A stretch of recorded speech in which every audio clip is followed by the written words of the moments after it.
engko tak dudui kon perjuangan Sunan Kalijaga itu tan kinaya ngopo, tidak ada yang melawan beratnya perjuangan Sunan Kalijaga. Tapi engko sih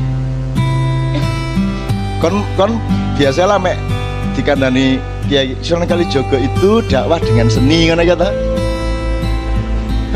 Lah.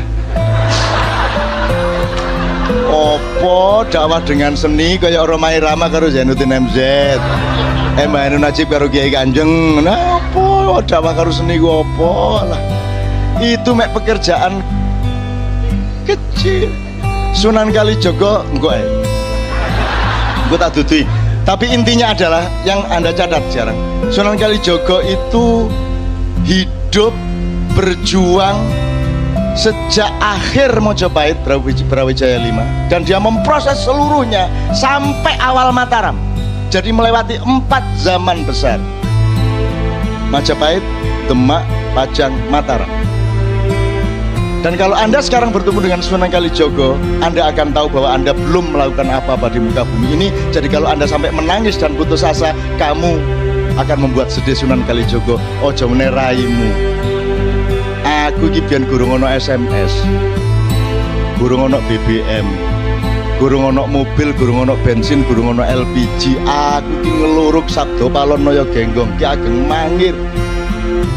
Aku ngeluruk MPR DPR-nya Mojopahit itu tak Islamno secara subversif. Prabu Brawijaya tak atur ya apa carane mergo gini, ono 3 siji santri boyongan ngalor ratusan ribu orang dipimpin oleh Sunan Kudus, stafnya Sunan Kalijaga. Iki sing bagian santri kuplukan. Nek watu alhamdulillah gitu.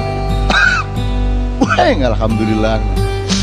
Nek sing tengah iki Islam tapi gak semantri santri.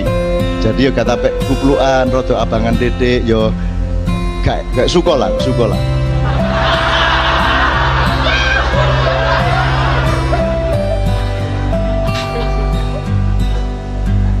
Ada cerita-cerita sangat detail tapi tidak mungkin saya ceritakan kepada Anda, termasuk pusaka-pusaka, termasuk segala. Tapi intinya terbagi 3, 1 santri, dan ini konstelasi di Indonesia tetap 3 itu sampai sekarang. Masih ono parpol piroe jane mek 3.000. Siji sing dunia santri. Ini pun ada faksi-faksi. Ono santri Muhaimin, ono santri Gus Dur, ono santri Khofifah, ono santri sapa meneh. Wih, macam-macam santri aja macam-macam wis keping gak garu-garuan. Muhammadiyah soal rokok aja terbagi 2 madhab. Ini termasuk madhab Maliki, iki madhab Syafi'i gak sih, madhab Maliki. Jadi nek Pak Malik Fajar ngerokok terus. Nah, nek kon kepingin ngerokok sebagai Muhammadiyah melok madhab Maliki Fajar. Nek kon kepingin gak ngerokok melok madhab Syafi'i Ma'rif, ya lah. Karepmu kon.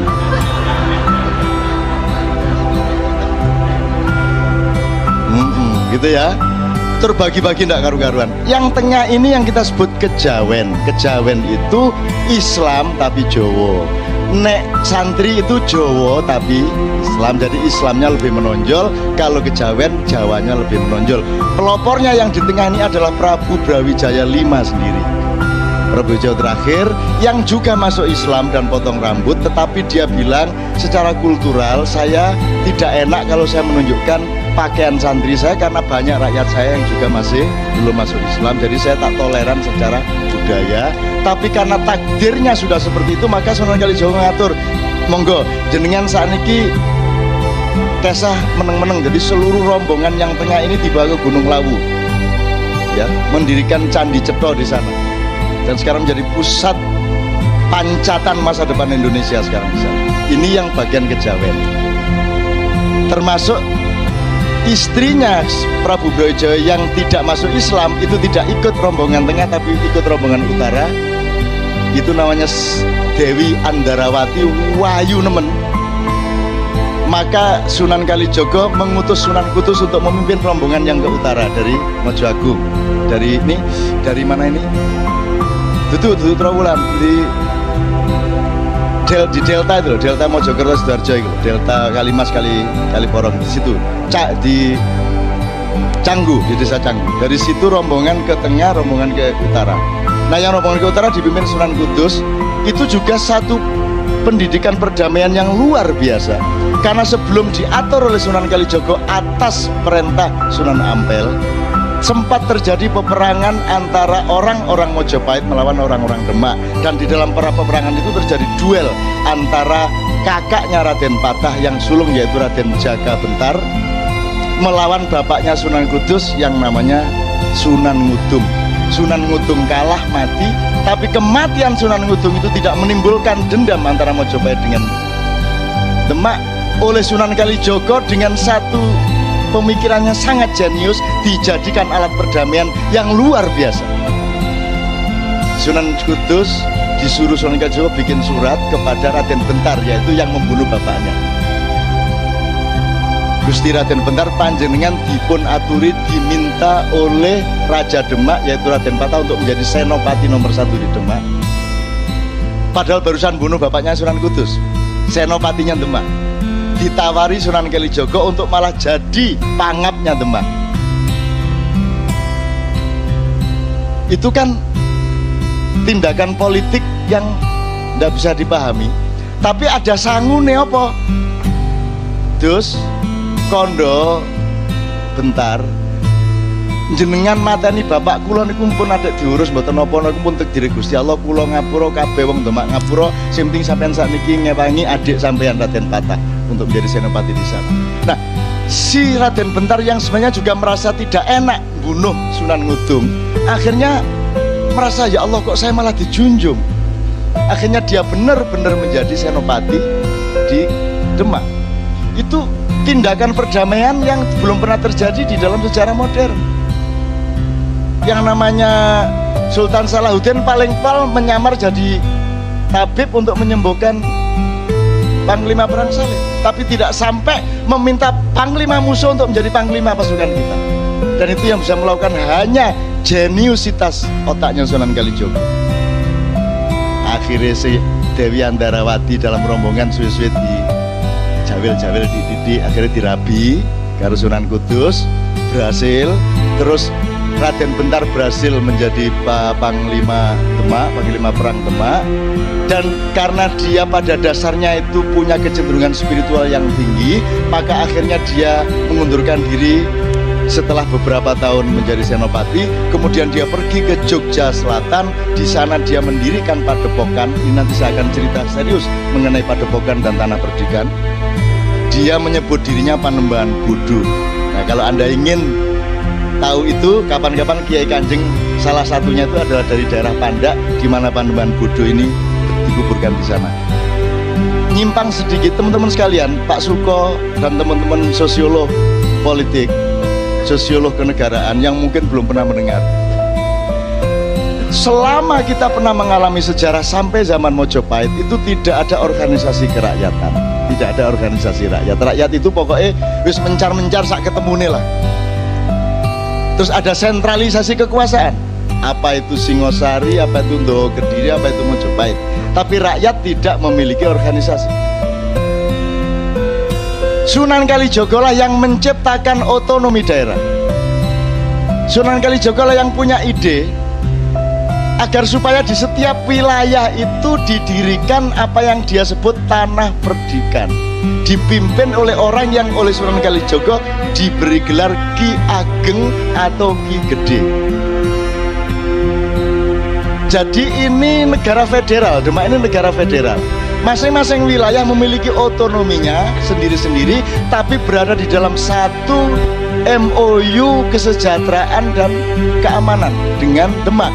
Tapi Demak tidak tarik pajak kepada daerah-daerah perdikan itu. Mergo nek uangku wis percaya dan cinta gak perlu kok tagih, dhek mesti ngekek. Kan begitu. Nah sekarang ini karena orang tidak bisa saling dipercaya, maka kita butuh hukum formal, kita butuh transaksi tertulis, kita butuh Quran. Dulu orang tidak ada Quran sudah bisa menciptakan kemuliaan dan kebiasaan hidup seperti yang ada dalam Mahabharata dan Ramayana. jauh sebelum ada Al-Quran.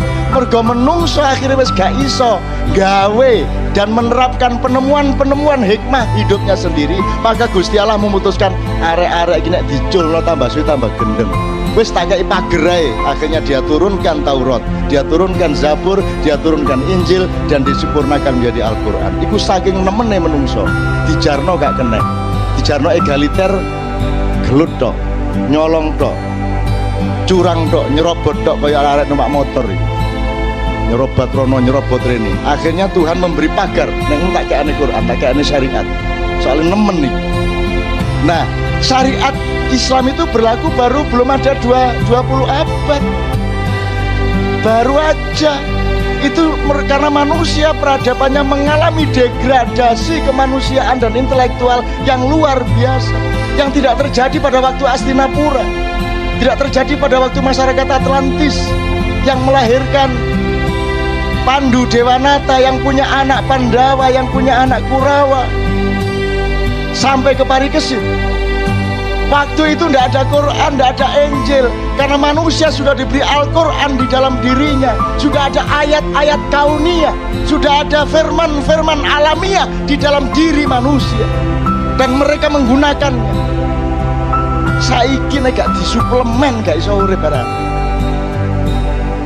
Suplemennya game ekstra jos, kudu butuh Quran, kate gak nyolong ya, kate butuh Quran barang.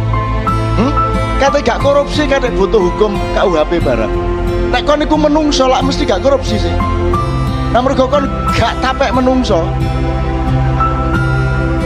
akhirnya dibutuhkan hukum-hukum yang toh akan dia langgar sendiri, karena yang membuat aturan-aturan adalah orang-orang yang sebenarnya mengakali hukum supaya dia tetap bisa nyolong. Tak terus muring-muring. Tidak terus tutup KPK lagi, tapi gak. Saya cuma ingin mengatakan, ya Allah, Sunan Kalijogo ini diringkes dewe Pak KPK. Transformasi dari Mojopahit ke Demak, ke Gunung Lawu, dan ke selatan Sabdo Palonoyo Genggong sampai ke timur NTB, NTT, sampai ke utara Makassar, Kalimantan, sampai ke Madura. Sing bagi kepala tanah pendidikan Sunan Kalijogo. Jadi dia bikin daerah otonomi di seluruh Nusantara, dan itu dilakoni ijen. Asistennya Mek Sunan Kudus Pak. Jadi anaknya Prabu Brawijaya itu jumlahnya terakhir ya, Prabu Brawijaya 5, itu jumlahnya 140 gitu. Wis bayangno iku brancahe iku wong. Iku ora ngene tok meteng, ngene tok meteng. Watuk meteng ngono ya kira-kira ya. Nah, 117 ya. Nah, Anda sekarang sebut nama dari periode itu, sebut semua nama. Anda tahu Ki Ageng Mangir? Semua itu anaknya Prabu Brawijaya. Anda tahu Ki Ageng Pengging Hadayaningrat? Anda tahu sudah Ki Ageng sak Indonesia itu anaknya Brawijaya kabeh. Anaknya wong kene kabeh. Nek saiki Jawa Timur yang melahirkan pemimpin-pemimpin seluruh Indonesia mbembet kayak saiki, milih gubernur gak iso. Ojo ngaku nek kon turunane Mojopahit. Semua kepala tanah pendidikan itu anaknya Brawijaya, dan semuanya murid Sunan Kalijogo. Tidak seorang pun yang tidak. Semua murid Sunan Kalijogo. Sebutan sopo? Sebutan nama-nama dalam sejarah pada periode itu, 4 periode. Semua muridnya Sunan Kalijogo. Yang mendirikan Demak, semua murid Sunan Kalijogo. Mendirikan Pajang, murid Sunan Kalijogo. Mendirikan Mataram, Sunan Kalijogo. Panembahan Senopati, gurunya namanya Ki Mondoroko atau Juru Martani, muridnya Sunan Kalijogo. Bapaknya Ki Ageng Pemanan, muridnya Sunan Kalijogo. Ki Penjawi, muridnya Sunan Kalijogo. Ki Ageng Mangir, muridnya Pak Sunan Kalijogo. Syekh Belablu, muridnya Sunan Kalijogo. Gak ono sing gak. Iku wong kaya ngono perjuangane. Iku jek gagal. Lah wis. Lah kok kene jek kan gawe Bambang Wetan ping 10 ae njaluk sukses. Sunan Kalijogo ini perjuangannya sampai detail. Wingi wis tak critani mengenai Ki Ageng Mangir. Tak tak kayak cerita nih. Jadi itu Sunan Kalijaga diparani dan caranya berdakwah luar biasa. Maka Sunan Kalijaga jangan diukur, jangan dibandingkan dengan kaum profesional zaman sekarang. Wong saiki iki iso umbah-umbah gak iso ngliwet. Tak ngono sih. Pinter hukum gak ngerti etika, ngerti etika gak ngerti agama gak ngerti teknologi gak ngerti ilmu sosial. Ngono wong saiki. Wong kok irung tok, wong kok motor tok. Lah ngono saiki ya, wong kok pelit tok. Ono iku yang sing bagian iku tok ya ono. Lho toh? Kalimat saya itu justru yang begitu itu yang thayyibah, Pak. Angger wis tutuk kuno sweet. Jadi malaikat bingung, tak catat sebagian delodok tapi kok manfaatnya gede ngono.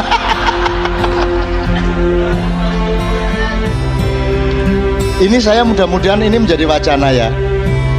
Saya tidak mengatakan kepada para akademisi dan intelektual bahwa benar seperti itu, tapi itu saya merangsang Anda diteliti dong, diteliti, dibuka kembali dong sejarah. Tak kayak contoh Sunan Ki Ageng Mangir itu anake Prabu Brawijaya kelima nomor 43. Nah, Ki Ageng Mangir iki sing bagian melok ngidul, sing bagian gak mlebu Islam, sing bagian agama Jawa asli. Termasuk yang jadi Raja Denpasar, kembali ke Hindu, ke Buddha dan seterusnya. Ya, ini diparani karo Sunan Kalijaga. Jadi suatu malam, jadi Ki Ageng Mangir ini kan karena dia punya otonomi, dia tuh seneng pesta, seneng nraktir rakyatnya, seneng gawe kenduren.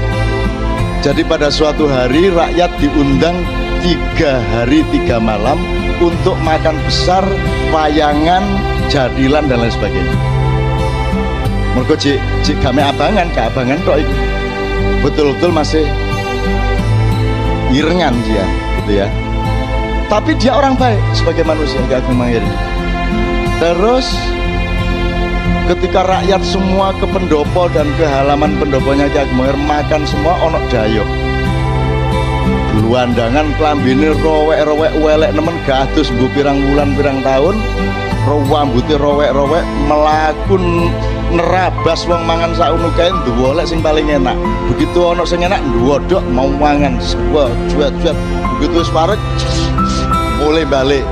Terus Ki Ageng Mangir bingung sopo no bambung situ iki ditututi karo Ki Ageng Mangir. Takoni sampean saking pundi? Oh niku kersaing dulu mriku ngene-ngene, tapi oleh jawab ajo terus lunga. Wis, tapi Sunan Kalijaga yang menyamar ini tahu oh Ki Ageng Mangir orang baik kok, orang kecil kayak apapun disapa oleh dia. Besoknya dia balik lagi. Tapi tamu yang kedua pada hari kedua ini bukan seorang gelandangan tapi seorang priagung besar yang berpakaian kerlap-kerlip emas permata gagah luar biasa dengan pakaian kebesaran raja, dengan pengawal prajurit 20 orang dengan kuda-kuda yang sangat gagah. Sehingga Ki Ageng Mangir ini tak kasih tahu, dia belum pernah ngerti kerajaan, dia belum pernah menjadi bagian dari kerajaan karena tanah perdikan. Jadi dia tidak pernah sowan ke Demak, sowan ke, tidak pernah. Jadi betul-betul otonom pada waktu itu. Maka ketika ada priagung berpakaian seperti itu datang, dia langsung ngapuranjang. Panjenengan saking pundi priagung ini dan seterusnya ditanya. Si tamu yang kedua ini tidak menjawab, langsung nerabas meneh nang nggone wong mangan, langsung mangan. Lho iki ana priagung tapi kok yang geragas iki. Mau mangan, wok dan lebih dari itu dia menjadi perhatian semua rakyat yang datang di situ karena mari mangan wis wareg gantian iki jangane dibiyorno nang pakaiane, segore diulet-ulet ambek kene, suambel pokoknya semua makanan diusapkan ke pakaiannya dan begitu kuwabe wis beletotan gak karu-karuan dicopot karo dheke sak kuluke sak celonone karek satu selempang kayak sarung dek ngono iku semua dicopot dan kupluke lebokno kene iki dilebokno dadi lebokno wajah apa dilebokno panci dilebokno piring wis mari ngono dhek nglego melayu mulih gak pamit gak apa ditututi karo Ki Ageng Mangir. Sopo iki koyo ngene iki? Begitu Ki Ageng Mangir sampai keluar, Sunan Kalijaga sudah hilang. sak jaran-jarane sak 20 pengawalnya wis gak ono, jadi gak ketututan. Padahal sebenarnya kalau mau hilang dia butuh sekian ratus meter untuk sampai tempat di mana dia bisa menghilang. Tiba-tiba hilang. Detik itu juga Ki Ageng Mangir mengatakan kepada anaknya, menantunya yang namanya Ki Ageng Wonoboyo. Wonoboyo ini juga cucunya Brawijaya juga dari daerah Gunung Kidul. Semuanya juga muridnya Sunan Kalijogo. Dia bilang sama Wonoboyo, Wonoboyo, kowe saiki mimpin tanah perdikan Mangir. Kowe saiki tak dapuk dadi Ki Ageng Mangir Wonoboyo kaping 1. Lah Wonoboyo bingung, lah panjenengan badhe pripun iki kok diparing ngeten kula. Aku tak goleki guruku, langsung mencolot nututi Sunan Kalijogo, metu nang halaman bingung nututi nang ndi iki.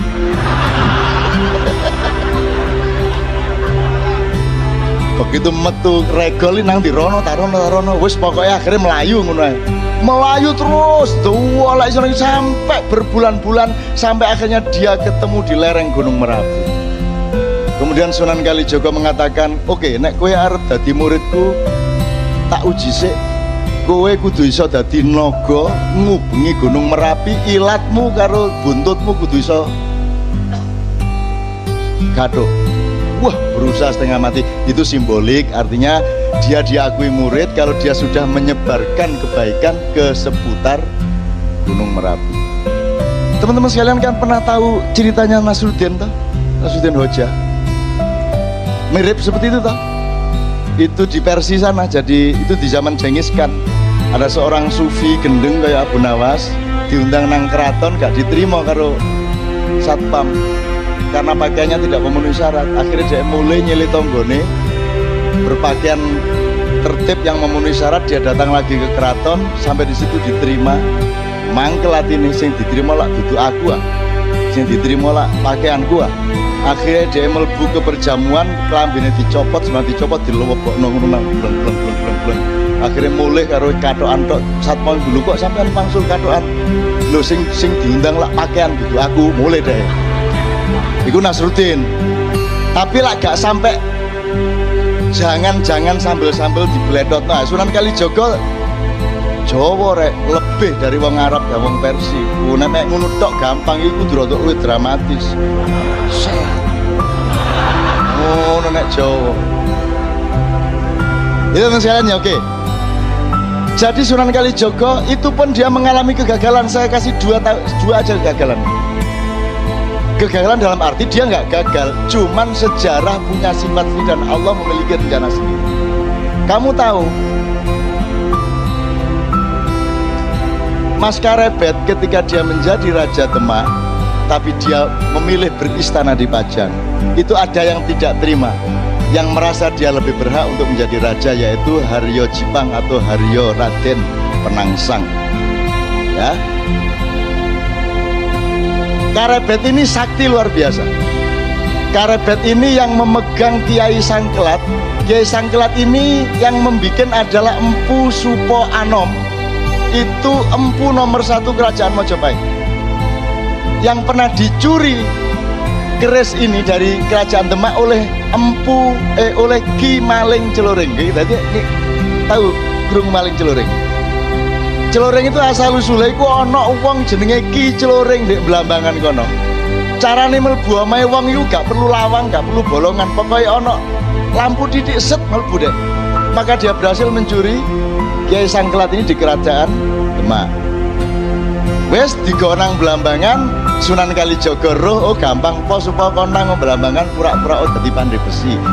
Wes pokoknya diatur ke Sunan Kalijogo iso balik meneh lah. Akhirnya dicekel Karebet.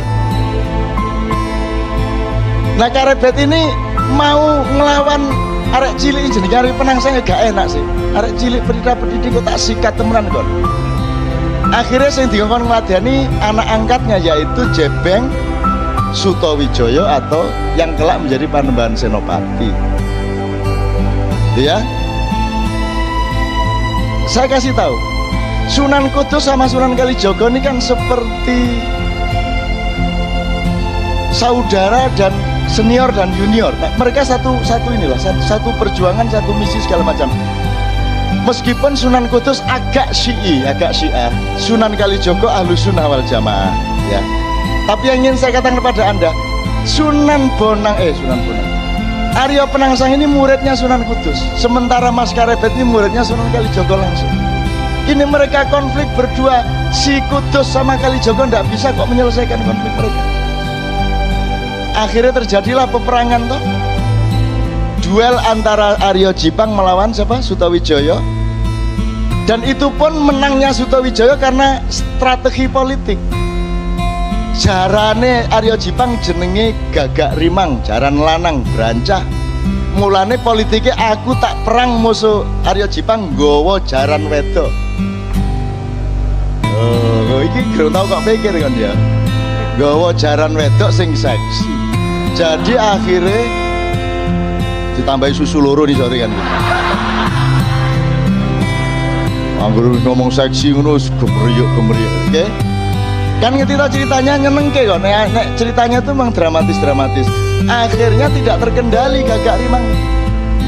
Jadi Aryo Jipang di seberang sungai, Panembahan Senopati di sini, Jepeng saya di sini. Begitu si Gagak Rimang ngelihat kuda ini, dia langsung meloncat menyeberangi sungai di luar kendali Aryo Jipang. Nah, ketika kudanya larat seperti itu, dia tidak mampu menguasai dirinya, sehingga tombak Kiai Banca si Jebeng Sutawijaya ini masuk ke perutnya Aryo Penangsang. Nah, Aryo ketika ditarik, ternyata ususnya membaur keluar sampai akhirnya ngguleti sak wetenge sak nggon sabuke, sehingga ketika Aryo Penangsang menarik kerisnya, ususnya brodol, kena keris dhewe mati. Nyenengno iki. Artinya adegannya iso-iso lain. Ono wong mati ususnya. Saya terus dadi eling Cak Nur. Cak Nur Majid itu meninggalnya dalam keadaan ususnya masih dibuat perut. Karena aku takon nang Bumi kapan jari dokter khususnya dilebokno, jari dokter aku minta di Cak Nur sehat. Mboten kualik ta. Nek prasa kula Cak Nur sehat khususnya dilebokno lah ngoten sih. Nek jari dokter gak Cak Nur dinteni sehat sik kae khususnya dilebokno. Iki sing bener sing diki filsafate. Itu juga yang terjadi pada Aryo. Jadi Sunan Kalijogo sampai akhir hayatnya tidak mampu mendamaikan dua orang ini, bahkan dengan Sunan Kudus. Satu, jadi gak iso masih aku kate lapo-lapo ndek dunia iki, nek aku gak iso Gusti Allah mentakdirkan aku gak iso mengatasi masalah, ya gak masalah, yang penting aku berjuang terus. Dan Sunan Kalijogo meneruskan perjuangan sampai awal Mataram. Karena masuknya kenapa saya Mojopahit kok dibawa ke Demak? Karena ada semburan lumpur di Canggu, ada lempengan bumi yang bergeser, yang membuat struktur pertanian menjadi kacau di ujung Mojopahit itu, sehingga infrastruktur pertanian yang menjadi tidak mampu lagi menyangga perekonomian Mojopahit. Maka Sunan Kalijogo berpikir harus menoleh kepada perdagangan global, harus menoleh kepada ekonomi pesisir. Maka ditransformasikanlah dari kerajaan yang agak di pedalaman, yaitu di Mojo Agung, Canggu, Mojokerto, itu diseret ke pinggir pantai, yaitu ke Demak di desa Glagawangi, dalam rangka supaya ada transformasi menuju pertahanan pangan dan lain sebagainya. Dan itu Sunan Kalijogo luar biasa. Nek wong gak ngerti perekonomian gak iso wedi kayak gini. Jadi Sunan Kalijogo itu duduk seniman yang berdakwah dengan seni. Sunan Kalijogo ahli ekonomi, ahli perdagangan, ahli strategi politik, pendekar yang mumpuni, dan seterusnya dan seterusnya. Nah, ekonomi pesisir ini kemudian pelan-pelan dieliminasi lagi oleh watak Jawa yang kurang tegas. Jadi Raden Sultan Hadiwijaya Joko Tingkir itu pekewo, kate beristana di Demak itu pekewo. Aku tak di pinggir-pinggir, aku tak di Pajangan. Dia lupa bahwa dengan dia masuk ke Pajang, maka seluruh infrastruktur keraton juga akan pindah ke pedalaman. Jadi perekonomian global yang diciptakan Sunan Kalijogo menjadi masuk ke pedalaman. Sunan Kalijogo tidak setuju, tapi sudah terlanjur. ketika itu kemudian sibuk dengan pertarungan antara Mas Karebet dengan Arya Jepang. Itu pun kemudian ketika sampai kepada gara-gara Arya Jepang bisa dibunuh oleh Panembahan Senopati, akhirnya Panembahan Senopati diberi hadiah oleh Mas Karebet tanah Mentau. Dan Mentau itu sangat pedalaman, maka terjadilah degradasi politik. Dari pedalaman ke pesisir, dari pesisir dikembalikan ke pedalaman, itu pun degradasinya double. Tidak hanya sifat perdagangannya menjadi dari perdagangan ke pertanian, tapi legitimasi spiritualnya pun berubah. Dari Wali Songo yang semula menjadi background politik berubah menjadi Nyai Roro Kidul. Nah, Panembahan Senopati kemudian sirsiran dan kawin sama Nyai Roro Kidul sampai Sultan Hamengkubuwono ke-10. Semua rabi karo Nyai Roro Kidul. Atimbangane tak kongon pegatan anu sun gak anu Roro Kidul takon jilbaban ngono ae saiki. Saya gak angel-angel temen-temen. Wis saiki sembahyang 5 waktu. Nyai blorong barang wis sembahyang 5 waktu. Kadang-kadang melok jemuan barang. Ngono ya kanca-kanca ya.